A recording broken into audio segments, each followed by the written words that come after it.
Hi friends, welcome to VIP வாஸ்னி channel. இன்னைக்கு என்ன பார்க்க போறோம்னா, குழந்தைங்கள்லேருந்து பெரியவங்க வரைக்கும் லைக் பண்ணி சாப்பிடக்கூடிய ஜவ்வரிசியை வச்சு ஈவினிங் ஸ்நாக்ஸ் ரெசிபி தான் நான் செஞ்சு காமிக்க போகிறேன். உங்களுக்கு ரொம்ப யூஸ்ஃபுல்லாக இருக்கும். ட்ரை பண்ணி பாருங்கள். டேஸ்ட் நீங்கள் மறக்கவே மாட்டீங்க. அடிக்கடி உங்கள் வீட்டில் செஞ்சு சாப்பிடுவீங்க.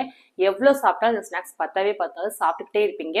இந்த ஜவ்வரிசி ரெசிபியோட அது கூட தொட்டு சாப்பிட்ற ஒரு சட்னி நான் ரெடி பண்ணி காமிக்க போகிறேன். இந்த ரெண்டோட காம்பினேஷன் தான் டேஸ்ட் சூப்பராக இருக்கும். இதை நீங்கள் ட்ரை பண்ணி பார்த்தா நீங்களே மறக்கவே மாட்டீங்க. வீடியோஸை ஸ்கிப் பண்ணாமல் பார்த்தீங்கன்னா மட்டும்தான் நீங்களும் இதே மாதிரி உங்கள் வீட்டில் செய்ய முடியும்.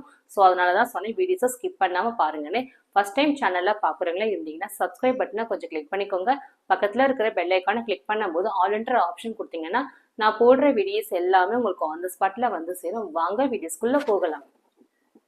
இந்த ரெசிபி செய்கிறதுக்கு 200 கிராம் அளவுக்கு ஜவ்வரிசி எடுத்துக்கலாம். ஜவ்வரிசியில் 2 வகை இருக்குது. மாவு ஜவ்வரிசி ஒன்று, நைலான் ஜவ்வரிசி ஒன்று இருக்குது. நான் வந்து இன்றைக்கி மாவு ஜவ்வரிசி தான் எடுத்திருக்கேன். மாவு ஜவ்வரிசி எடுக்கும் போது தான் நமக்கு நல்லா ஊறி போயிருக்கும், சாப்பிட்றதுக்கும் நல்லாயிருக்கும்.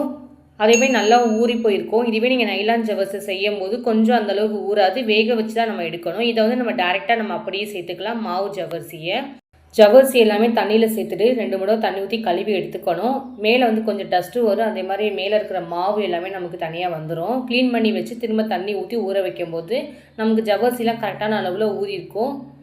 தண்ணி வந்து ரொம்பவும் சேர்க்கக்கூடாது, கொஞ்சமாக தான் சேர்க்கணும். ஜவ்வரிசி முழுகிற அளவுக்கு இந்த அளவுக்கு சேர்த்துக்கோங்க, கரெக்டாக இருக்கும். அதிகமாக சேர்த்துட்டீங்கன்னா நமக்கு தண்ணி அதிகமாகிடும், ரெசிபி பண்ணவும் முடியாது. அதனால் மேலே முழுகிற அளவு சேர்த்துக்கோங்க. அந்த தண்ணி எல்லாமே அதுவே இழுத்துடும். தட்டு போட்டு க்ளோஸ் பண்ணிவிட்டு ஒரு 4 ஹவர்ஸ் மட்டும் இதை அப்படியே ரெஸ்ட் விட்டுடலாம். அதுக்கப்புறம் ஓப்பன் பண்ணி பார்க்கலாம். தண்ணி எல்லாமே இழுத்துச்சா என்னன்னு பார்த்துட்டு அதுக்கப்புறம் நம்ம வந்து செய்ய ஆரம்பிச்சிடலாம்.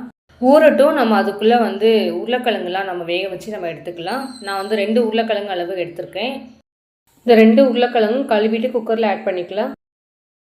தேவையான அளவுக்கு 1 கிளாஸ் மட்டும் தண்ணி ஆட் பண்ணிக்கலாம். குக்கரை க்ளோஸ் பண்ணி ஸ்டவ் மேலே எடுத்து வச்சுக்கலாம். இந்த உருளைக்கிழங்கு நல்லா வேகணும். அரை வேக்காடு மாதிரி வேக வச்சிடாதீங்க. இது எந்த அளவுக்கு வேகுதோ நமக்கு அப்போ தான் அந்த ஸ்நாக்ஸோட அந்த கிறிஸ்பினஸ் டேஸ்ட் நல்லாயிருக்கும்.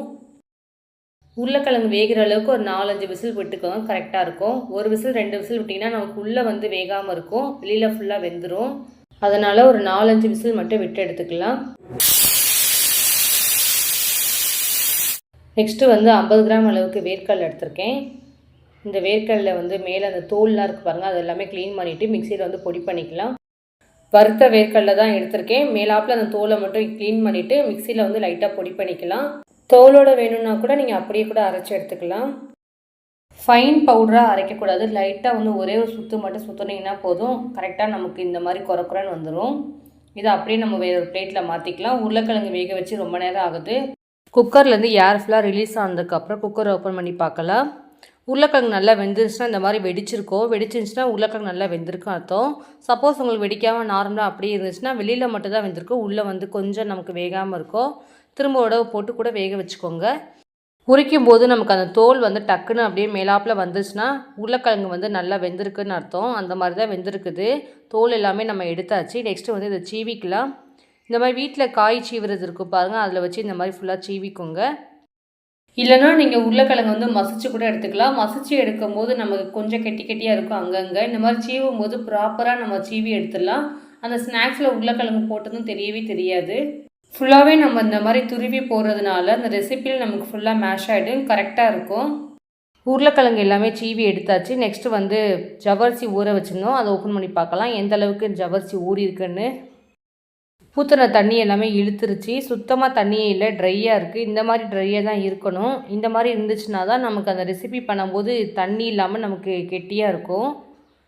கை வச்சு பார்க்கும்போது சுத்தமாக ஈரமே இருக்கக்கூடாது. உருளைக்கிழங்கு சீவி வச்சுருந்தோம் பாருங்கள், ஜவ்வரிசியோடு சேர்த்து ஆட் பண்ணிக்கலாம். உருளைக்கிழங்கு வந்து சீவி போட்டோம் பாருங்கள். இந்த மாதிரி நம்ம போட்டு மிக்ஸ் பண்ணும்போது நமக்கு கரெக்டாக எல்லாமே நல்லா மேஷ் ஆகிடும். வேர்க்கடலை நம்ம அரைச்சி வச்சுருந்தோம் பாருங்கள், அதையும் சேர்த்துக்கலாம். நீங்கள் நட்ஸு அந்த மாதிரி கூட சேர்த்துக்கலாம். வேர்க்கடலை போட்டிங்கன்னா இன்னும் கொஞ்சம் ஃப்ளேவர் டேஸ்ட் நல்லாயிருக்கும். ஒரு 1/4 டீஸ்பூன் மட்டும் ஃப்ளேவருக்காக ஜீரகம் ஆட் பண்ணிக்கலாம். உப்பு தேவையான அளவுக்கு 1 ஸ்பூன் அளவுக்கு ஆட் பண்ணிக்கலாம். கொத்தமல்லி பொடிசாக நறுக்கி வச்சுருக்கேன், ஃப்ரெஷ்ஷாக அதையும் சேர்த்துக்கலாம். ஒரு பச்சை மிளகா பொடிசாக நறுக்கி எடுத்திருக்கேன், அதையும் ஆட் பண்ணிக்கலாம். இந்த மாதிரி சின்ன சின்னதாக நறுக்கி போடணும். ஃப்ளேவர் டேஸ்ட் நல்லாயிருக்கும். ரொம்ப பெருசாக போட்டால் நமக்கு வாயில் தட்டுப்பட ஆரம்பிக்கும் பச்சை மிளகாலாம். அதனால் சின்னதாக இந்த மாதிரி நறுக்கி போட்டுக்கோங்க. சில்லி ஃப்ளாக்ஸ் எடுத்திருக்கேன், 1 ஸ்பூன் அளவுக்கு, அதையும் ஆட் பண்ணிக்கலாம். இந்த சில்லி ஃப்ளாக்ஸ் எப்படி செய்கிறதுன்னா, வெறும் பேனில் தேவையான அளவுக்கு சில்லி ஆட் பண்ணிவிட்டு ட்ரையாக வறுத்துட்டு ஆற வச்சுட்டு மிக்சியில் பொடி பண்ணிங்கன்னா இந்த மாதிரி வரும். மிக்சியில் பொடி பண்ணும்போது ஃபைனாக அரைச்சிடாதீங்க, லைட்டாக குறன்னு இருக்கிற மாதிரி அரைச்சிக்கோங்க. நெக்ஸ்ட்டு வந்து கருவேப்பிலை வந்து பொடிசாக நறுக்கியிருக்கேன், அதையும் ஆட் பண்ணிக்கலாம். போட்ட பொருள் எல்லாமே ஃபஸ்ட்டு கையால் ஃபுல்லாக மிக்ஸ் பண்ணிக்கலாம். பச்சரிசி மாவு 1 ஸ்பூன் கிட்ட ஆட் பண்ணிக்கலாம். போட மறந்துட்டேன், அதனால் இந்த டைமில் நான் சேர்த்துக்கிறேன். சேர்த்ததுக்கப்புறம் கையால் வந்து அழுத்தம் கொடுத்து நல்லா மிக்ஸ் பண்ணி பிசைஞ்சிக்கோங்க. லூஸாக பிசைஞ்சிடாதீங்க, ஏன்னா நம்ம உருளைக்கிழங்கு ஜவ்வரிசி எல்லாமே சேர்த்துருக்கிறதுனால நல்லா மிக்ஸ் பண்ணி பிசையணும். லேசாக பிசைஞ்சிட்டிங்கன்னா நமக்கு ஃபுல்லாக மிக்ஸ் ஆகாது, உருளைக்கிழங்கு தனியாக தெரிய ஆரம்பிக்கும். அதனால் அழுத்தம் கொடுத்து நல்லா மிக்ஸ் பண்ணிக்கோங்க. பச்சரிசி மாவு போட்டிங்கன்னா கொஞ்சம் அந்த கிறிஸ்பியாக இருக்கும், சாப்பிட்றதுக்கு நல்லாயிருக்கும்னால பச்சரிசி மாவு நான் சேர்த்துருக்கேன். இது ஆப்ஷனல் தான், வேணும்னா சேர்த்துக்கோங்க. இதை வந்து ஈவினிங் டைமில் அப்படியே சூடாக வந்து பண்ணி கொடுத்தீங்கன்னா போதும், எல்லாருமே லைக் பண்ணி சாப்பிடுவாங்க. எங்கள் வீட்டில் இருக்கிறவங்களுக்கு இந்த ஸ்நாக்ஸ் வந்து ஒன் ஆஃப் த ஃபேவரெட்டு, எல்லாருமே சூப்பராக இருக்குன்னு சொல்லி லைக் பண்ணி சாப்பிடுவாங்க. இதில் நம்ம வந்து ஜவ்வரிசிலாம் சேர்த்துருக்கோம், அதேமாதிரி உருளைக்கிழங்கு எல்லாமே ஆட் பண்ணியிருக்கனால ஃப்ளேவர் டேஸ்ட்டு சூப்பராக இருக்கும். இதை நீங்கள் சாப்பிடும்போது உருளைக்கிழங்கோட ஃப்ளேவர் மட்டும்தான் அதிகமாக தெரியும், ஜவ்வரிசி போட்டுக்கிறதே தெரியவே தெரியாது. லாஸ்ட்டாக வந்து அரை எலுமிச்சை பழத்தை பிழிஞ்சு விட்டுக்கலாம். அதிகமாக சேர்க்க வேணால், லைட்டாக அப்படியே பிழிஞ்சு மட்டும் விட்டுக்கோங்க. என்கிட்ட ஜூஸாக இருக்கிறதுனால நான் அதை அப்படியே ஆட் பண்ணிக்கிறேன். திரும்பவும் லைட்டாக வந்து கையால் லைட்டாக மிக்ஸ் பண்ணிக்கலாம். லெமன் ஜூஸ் நம்ம சேர்த்துருக்கிறதுனால எல்லா இடத்துலையும் ஃபுல்லாக ஸ்ப்ரெட் ஆகுற மாதிரி அந்த லெமன் ஜூஸை ஃபுல்லாக மிக்ஸ் பண்ணி எடுத்துக்கோங்க. மிக்ஸ் பண்ணதுக்கப்புறம் ஒரு 5 நிமிஷம் மட்டும் தட்டு போட்டு க்ளோஸ் பண்ணிவிட்டு அதுக்கப்புறம் அந்த ரெசிபி செய்ய ஸ்டார்ட் பண்ணிடலாம். இந்த ரெசிபி இப்படியே சாப்பிடாம இது கூட தொட்டு சாப்பிட்ற ஒரு சட்னி ஒன்று ஸ்பைஸியாக ரெடி பண்ணிட்டீங்கன்னா போதும், செம்ம காம்பினேஷனாக இருக்கும். அதுக்கு தேவையான அளவுக்கு கொஞ்சமாக கொத்தமல்லி எடுத்திருக்கேன், அதே அளவுக்கு புதினாவும் எடுத்திருக்கேன். மிக்ஸி ஜாரில் ஆட் பண்ணிக்கலாம். கொத்தமல்லி புதினா எல்லாத்தையும் வாஷ் பண்ணி தான் சேர்த்துருக்கேன். சின்னதாக ஒரு துண்டு அளவுக்கு இஞ்சி எடுத்திருக்கேன், அதையும் ஆட் பண்ணிக்கலாம். இஞ்சியை ஃபுல்லாக இந்த மாதிரி கட் பண்ணி போடுங்க, அப்போ தான் நமக்கு ஃபைனாக கிரைண்டாகி வரும். காரத்துக்கு ஏற்ற மாதிரி ஒரு 3 பச்சை மிளகாய் எடுத்திருக்கேன், கொஞ்சமாக தேங்காய் எடுத்திருக்கேன், அதையும் ஆட் பண்ணிக்கலாம். இந்த சட்னி வந்து இன்ஸ்டண்ட்டாக நம்ம அரைக்கிற சட்னி, டேஸ்ட் வந்து சூப்பராக இருக்கும். சட்னிக்கு தேவையான அளவுக்கு கொஞ்சமாக உப்பு சேர்த்துக்கலாம். இந்த ரெசிபிக்கு இந்த சட்னி பெஸ்ட்டு காம்பினேஷனாக இருக்கும். தண்ணி ஃபஸ்ட்டு சேர்க்காமல் ஃபைனாக ஃபஸ்ட்டு அரைச்சி எடுத்துக்கலாம். அதுக்கப்புறம் கொஞ்சமாக தண்ணி ஆட் பண்ணிட்டு திரும்பவும் க்ளோஸ் பண்ணி அரைச்சி எடுத்துக்கலாம். இந்த சட்னி வந்து தொட்டு தான் சாப்பிட போகிறோம். லிக்விடாக நீங்கள் அரைக்கனாலும் அரைச்சிக்கலாம், இல்லை கெட்டியாக வேணாலும் எடுத்துக்கலாம். நான் வந்து கொஞ்சம் கெட்டியாகவே எடுத்துக்கிறேன். இந்த சட்னியை அரைச்சி முடிச்சாச்சு. நெக்ஸ்ட் நம்ம வந்து ஊற வச்சுருந்தோம் பாருங்கள், அதை ஓப்பன் பண்ணி நம்ம இப்போ செய்ய ஆரம்பிச்சிடலாம். லைட்டாக ஒரு ட்ராப் மட்டும் கையில் ஃபுல்லாக ஆயில் ஸ்ப்ரெட் பண்ணிக்கோங்க. ஏன்னா இந்த ஜவ்வரிசி நம்ம உருளைக்கிழங்கு சேர்த்துக்கிறதுனால லைட்டாக நம்ம கையில் ஒட்ட ஆரம்பிக்கும். இந்த மாதிரி ஆயிலை அப்ளை பண்ணிவிட்டு நீங்கள் எடுத்து தட்டும்போது ஈஸியாக நமக்கு ஒட்டாமல் வந்துடும், எடுக்கும்போது ஈஸியாக இருக்கும். உள்ளங்கையில் வச்சு இந்த மாதிரி வச்சு ஸ்ப்ரெட் பண்ணி தட்டி எடுத்துக்கோங்க. வடை நம்ம எப்படி போடுவோம் அதே மாதிரி தான் தட்ட போகிறோம், ஆனால் லேசாக தட்டணும், கனமாக மட்டும் தட்டிடாதீங்க, உள்ளே வந்து குக் ஆகாமல் இருக்கும், நமக்கு அந்த க்ரன்ச்சியும் கிடைக்காமல் இருக்கும். அதனால் லேசாக தட்டிக்கோங்க. ஃபஸ்ட்டு ஒன் தட்டி காமிச்சு பாருங்கள், அதே மாதிரி தான் செகண்ட் ஒன் தட்டி காமிக்கிறேன். உள்ளங்கையை ஃபுல்லாக ஸ்ப்ரெட் பண்ணுற மாதிரி ஃபுல்லாக பெருசாக தட்டிக்கோங்க. இதை அப்படியே எடுத்து ஆயிலில் போட்டு பொரித்து எடுத்துட வேண்டியது தான். ரொம்ப ஆயில் சேர்க்க வேணாம், லைட்டாக கொஞ்சமாக மட்டும் சேர்த்துக்கோங்க, ஒரு 3 ஸ்பூன் அந்த மாதிரி. இதை வந்து நம்ம ஆயிலில் போட்டு பொரித்து எடுக்க போகிறது கிடையாது, பேனில் வச்சு லைட்டாக நம்ம ஆயில் ஊற்றி தான் பொரித்து எடுக்க போகிறோம். ஃபிஷ்லாம் நம்ம ஃப்ரை பண்ணும்போது எவ்வளோ எண்ணெய் ஊற்றுமோ அந்த எண்ணெயே இதுக்கு போதுமானது, ரொம்பவும் எண்ணெய் சேர்க்க வேணாம். இதிலே நமக்கு கரெக்டாக வெந்து வந்துடும். அதே மாதிரி போட்ட ஒன்றை மட்டும் திருப்பிடாதீங்க, ஏன்னா வந்து கொஞ்சம் குக்காகாமல் இருக்கிறதுனால உடையும் வாய்ப்பு இருக்குது. 2 நிமிஷம் கழித்து கொஞ்சம் கலர் மாறினோடனே திருப்பி விடுங்க. அது 2 பக்கமும் நல்லா வெந்ததுக்கப்புறம் திருப்பி மாற்றி விடுங்க. இந்த மாதிரி கலர் நல்லா மாறட்டும், அதுக்கப்புறம் திருப்பி விடுங்க. போட்டோன்னே நீங்கள் திருப்பிட்டீங்கனாலும் நமக்கு வந்து உடைய ஆரம்பிச்சிடும், ஏன்னா நம்ம லேசாக தட்டிருக்கிறதுனால டக்குன்னு உடஞ்சிரும். வெந்ததுக்கப்புறம் திருப்பும்போது கிறிஸ்பியாக இருக்கிறதுனால நமக்கு எடுக்கிறதுக்கு ஈஸியாக இருக்கும். ஸோ எல்லாமே வெந்துருச்சு, எடுத்து ஒரு பிளேட்டில் மாற்றிக்கலாம்.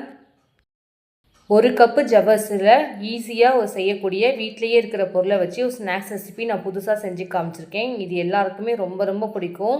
அதுவும் அந்த சட்னியோடு ஷேர் பண்ணி சாப்பிடும்போது டேஸ்ட்டு சொல்லவே முடியாது, அவ்வளோ சூப்பராக இருக்கும். உருளைக்கிழங்கு ஜவ்வரிசி எல்லாமே ஆட் பண்ணியிருக்கிறதுனால கிறிஸ்பியாக இருக்கும், கொஞ்சம் சில்லி ஃப்ளாக்ஸ்லாம் சேர்த்துருக்கிறதுனால கொஞ்சம் காரசாரமாக இருக்கும்.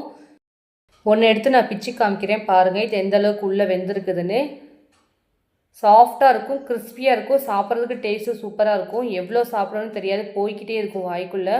10 சாப்பிட்டா கூட பத்தவே பத்தாது, அந்தளவுக்கு டேஸ்ட்டாக இருக்கும். இந்த சட்னியோடு ஷேர் பண்ணி சாப்பிடுங்க, டேஸ்ட் சூப்பராக அட்டகாசமாக இருக்கும். நீங்களே மறக்க மாட்டீங்க. அடிக்கடி ஈவினிங் ஸ்நாக்ஸாக இந்த ஸ்நாக்ஸாக செஞ்சு கொடுப்பீங்க உங்கள் வீட்டில் இருக்கிறவங்க எல்லாத்துக்குமே.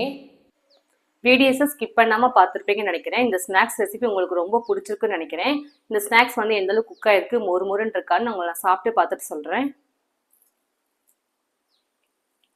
செம்ம சாஃப்டாக இருக்குது, கிறிஸ்பியாக இருக்குது.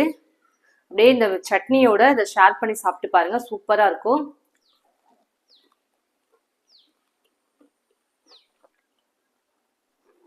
டேஸ்ட்டு சூப்பராக இருக்குது. அந்த வேர்க்கடலை இது எல்லாமே நம்ம அரைச்சி போட்டுக்கிறதுனால சூப்பராக இருக்குது. அதோட ஃப்ளேவர் எல்லாமே நல்லா இருக்குது. அதுவும் இந்த சட்னியோட ஷேர் பண்ணி சாப்பிடும்போது இன்னும் டேஸ்ட்டு செம்மையாக இருக்குது. இதே மாதிரி நீங்களும் ட்ரை பண்ணி பார்த்துட்டு கமெண்ட்டில் எப்படி இருந்துச்சு சொல்லுங்கள். என்னோட வீடியோஸ் உங்களுக்கு பிடிச்சிச்சுன்னா லைக் பண்ணுங்கள், ஷேர் பண்ணுங்கள், கமெண்ட் பண்ணுங்கள், சப்ஸ்கிரைப் பண்ணுங்கள். பக்கத்தில் இருக்கிற பெல் ஐக்கானை கிளிக் பண்ணிடுங்க. Thank you friends.